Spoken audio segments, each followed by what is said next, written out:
শান্তিতে নোবেল পুরস্কার পাওয়ার পথে যেন আরও এক ধাপ এগিয়ে গেলেন মার্কিন প্রেসিডেন্ট ডোনাল্ড ট্রাম্প। কারণ তার মধ্যস্থতায় থেমে গেল বিশ্বের আরও একটি বড়সড় সংঘাত। কয়েক দশক ধরে চলমান যুদ্ধ সংঘাতের অবসান ঘটাতে আর্মেনিয়া এবং আজারবাইজানের নেতারা একটি শান্তি চুক্তিতে সই করেছেন।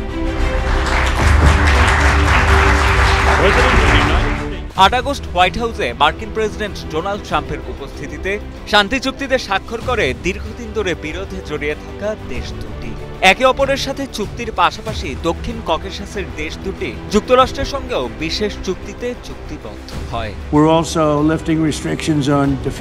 আজারবাইজান এবং যুক্তরাষ্ট্রের মধ্যে সামরিক সহযোগিতার উপর যেসব নিষেধাজ্ঞা ছিল সেগুলো আমরা তুলে নিচ্ছি। প্রেসিডেন্ট আলিয়েভ এতে করে খুবই খুশি, আমরাও খুশি। আমরা চাই পৃথিবীতে শান্তি এবং স্থিতিশীলতা বজায় থাকুক।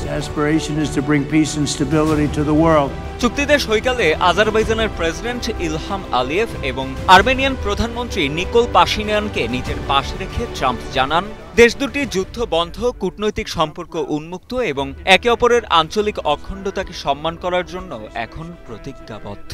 ভবিষ্যতেও তারা এই বন্ধুত্ব ধরে রাখবে বলে আশাবাদ ব্যক্ত করেন মার্কিন president Donald Trump.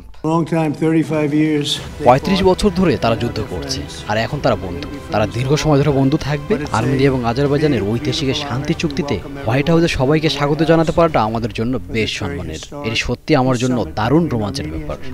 Azerbaijan, it's really a great thrill for me. চুক্তি সইয়ের পর আর্মেনিয়া এবং আজারবাইজানের নেতারা সংঘাতের অবসানে সাহায্য করার জন্য ট্রাম্পের ভূমিকার প্রশংসা করে বলেন, তারা নোবেল শান্তি পুরস্কারের জন্য ট্রাম্পের নাম সুপারিশ করবেন। আমি মনে করি প্রেসিডেন্ট ট্রাম্পই শান্তিতে নোবেল পাওয়ার যোগ্য এবং আমরা এর পক্ষে কথা বলব।